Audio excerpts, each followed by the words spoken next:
Kalau kita berbicara tentang orang munafik ini disorot dalam satu surat khusus. Ada yang tahu namanya? Selain Al-Munafikun?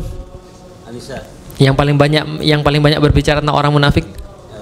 Surat At-Taubah. Surat At-Taubah itu satu-satunya surat yang nggak pakai bismillah. Kenapa? Karena isinya adalah orang-orang munafik parah. Gitu kan? Jadi itu ceritanya. Kenapa Allah sampai mengeluarkan Rahman dan Rahimnya itu? Karena Allah lagi ngomongin orang-orang yang nggak berhak dikasih Rahman dan Rahim. Yang mereka nolak Rahman dan Rahimnya Allah. Coba baca surat At-Taubah, nggak ada bismillah di situ. Maka cerita tuh banyak sekali orang-orang munafik di situ. Selain daripada surat Al-Munafikun dan sebagainya. Nah, artinya perhatian Allah pada orang-orang munafik ini sangat besar sekali.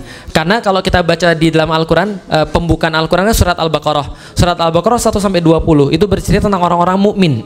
Orang mukmin dapat berapa ayat?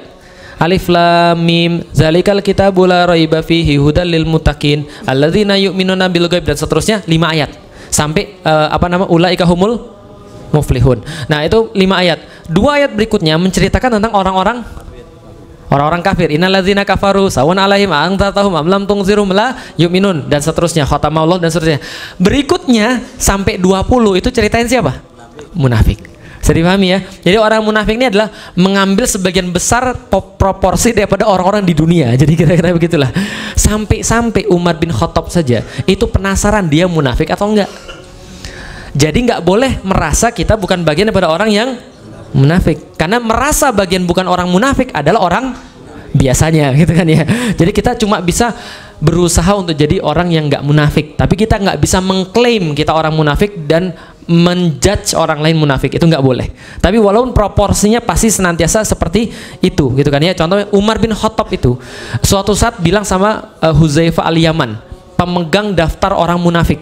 Jadi sahabat itu ada satu orang pemegang daftar list orang munafik. Dapatnya dari mana? Dapatnya dari Rasulullah sekalian. Jadi sudah valid. Jadi kalau sahabat itu kalau pas ada yang meninggal, itu lihat dulu Huzaifah datang ya. Huzaifah datang nggak nih? Kalau Huzaifah datang, mereka datang. Kalau Huzaifah sholatin, mereka sholatin. Huzaifah nggak datang dan nggak sholatin, pertanda ini ada dalam list. Gitu. Nah, Umar pernah nanya sama Huzaifah, Huzaifah, saya munafik nggak? Huzaifah bilang, jangan nanya deh. 3 kali Umar nanya, baru dikasih tahu Huzaifah, kamu bukan orang munafik. Sejak saat itulah Umar merasa tenang karena dia tidak termasuk orang yang munafik. Jadi hati-hati ini menghinggapi siapa saja. Nah, pertanyaannya bagaimana cara kita istiqomah untuk berjuang di jalan Allah? Karena orang yang salah aja yakin, apalagi orang yang benar. Ada 3 hal yang bisa kita lakukan untuk bisa istiqomah di dalam perjuangan Islam ataupun istiqomah di dalam ibadah atau apapun. 1, akidah. 2, ukhuwah. Yang 3, syariah. Ulangi. 1, akidah. Yang 2, ukhuwah. Yang 3, ini yang membuat orang agar istiqomah. 1, akidah. Akidah adalah pertanyaan why. Akidah adalah pertanyaan kenapa saya harus berbuat seperti ini. Kalau Anda jawab kenapa, maka Anda menjawab tentang keseluruhan masalah akidah. Contoh, akidah Islam berarti pertanyaan tentang kenapa Anda harus menyembah Allah, kenapa harus Islam, kenapa harus Muhammad, kenapa harus Al-Quran. Itu semua pertanyaan akidah. Kalau pertanyaan fikih itu tentang how and what and how, apa dan bagaimana. Apa itu sholat? Definisinya ini. Bagaimana caranya sholat? Begini. Tapi kalau pertanyaan sudah mulai muncul, kenapa sholat? Itu akidah.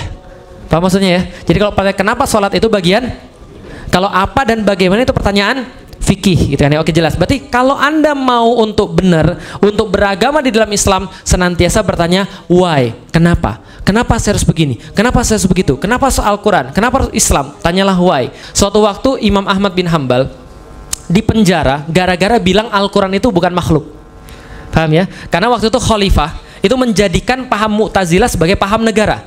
Maka paham Mu'tazilah menganggap bahwa Al-Quran adalah makhluk. Bagi Imam Ahmad bin Hambal bahaya ini. Kalau Al-Quran makhluk berarti makhluk yang kelemahan, punya kelemahan. Berarti Al-Quran punya kelemahan. Ini bahaya. Enggak, Al-Quran bukan makhluk, kalamullah. Maka kemudian dia berkata kalamullah. Pemerintah bilang, tangkepin orang-orang yang bilang Al-Quran adalah kalamullah.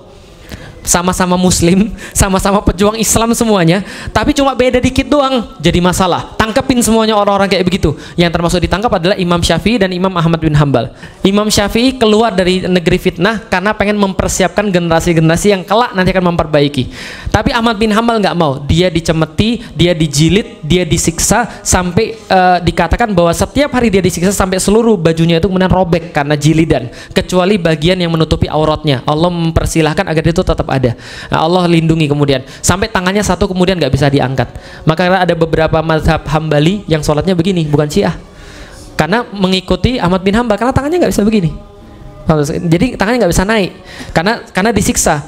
Nah, ketika kemudian dia disiksa, ada satu sipir penjara yang baik banget, kemudian dia bilang ini, Imam, sudahlah, akui sajalah pemerintah itu nggak apa-apa, sudah rukhsah kok ini, boleh kok, Allah memberikan keringanan bagi engkau, sudah jangan lagi, saya nggak tega ngelihat kamu disiksa. Apa kata Ahmad bin Hambal?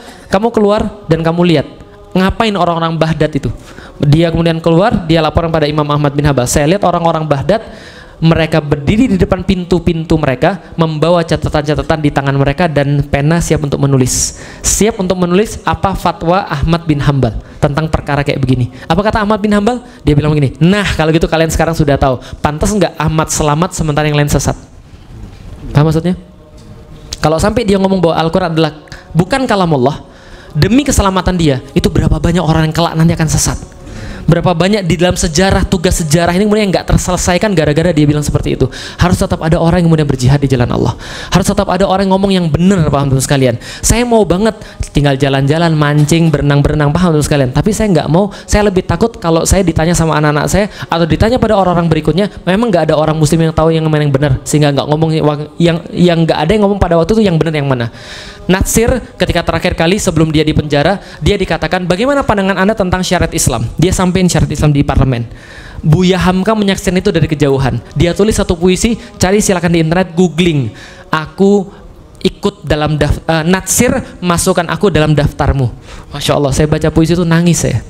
Lah kenapa? Karena pada waktu itu dalam kondisi yang lagi ngeri-ngerinya, syariat Islam dibenturkan sama Pancasila.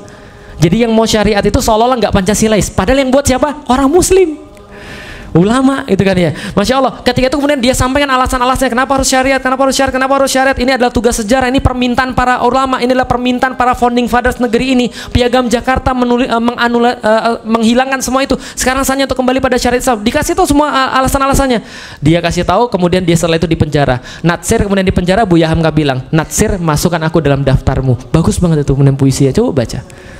Nah itu artinya ketika dalam situasi sulit difitnah, masih ada orang-orang yang bisa menyuarakan kebenaran. Itu alasan kenapa saya masih memperjuangkan Islam sampai dengan saat ini. Itu akidah, why, bisa dipahami.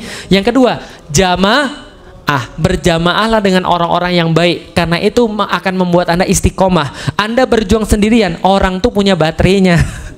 Orang tuh punya ujungnya. Anda sendiri tuh tetap lebih cepat mati daripada bareng-bareng. Kadang-kadang bareng-bareng tuh lebih lambat. Ya Allah, lama banget sini orang-orang. Saya mau cepet kok nggak bisa. Pergi sini ada orang pergi ke WC, pergi sini orang ke WC lagi. Lama banget sih. Jamaah itu kadang-kadang memang buat harus bersabar. Berjamaah tuh harus bersabar. Kita lagi begini, tiba-tiba dia gontokin kita dari belakang. Wah sekalian.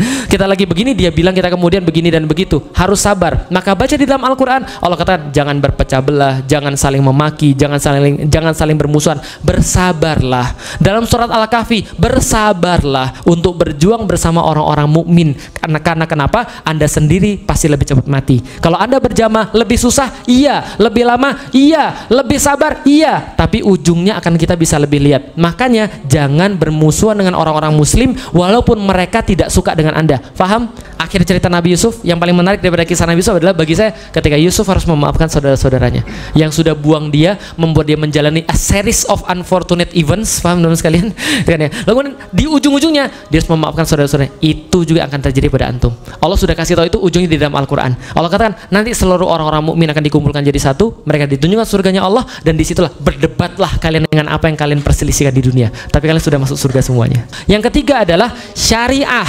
Rasul berkata di dalam salah satu hadisnya, innamal madinatu kalkir tanfi khabasiha wa yansi thayyibiha. Madinah itu seperti sebuah sistem, seperti tungku api. Besi-besi yang masuk yang jelek akan jadi bagus, yang masuk yang bagus akan jadi mengkilat. Paham maksudnya? Syariat Islam itu membuat orang untuk terpaksa jadi baik. Mendingan terpaksa masuk surga atau rela masuk neraka? Terpaksa masuk surga atau rela masuk neraka? Emang ada orang yang dipaksa masuk surga? Ada orang yang dipaksa masuk surga. Orang yang dipaksa masuk surga adalah orang-orang yang dipaksa berbuat kebaikan sampai dia nyaman dengan kebaikan. Dan ada orang yang rela masuk neraka. Mendingan terpaksa masuk. Itulah sistem Madinah. Sistem Madinah. Antum ketika pergi ke Madinah, pergi ke Mekah, mustahil antum bermaksiat. Bukan mustahil. Sangat sulit banget untuk bermaksiat. Lagi mana bermaksiat? Allahu Akbar, toko tutup semua. Gimana mau belanja lagi ya sekalian? Sulit untuk melewatkan sholat berjamaah di Madinah. Sulit untuk kemudian pernah lihat ada yang nonton film porno di Masjid Nabawi? Nggak ada. Kenapa? Orang-orang di situ baca Quran semua, gitu kan ya. Orang di situ kemudian sholat semua. Kita sulit banget kalau nggak ikut baik. Nah, itulah sistem syariah namanya. Syariah itu membuat orang-orang semua baik secara berjamaah.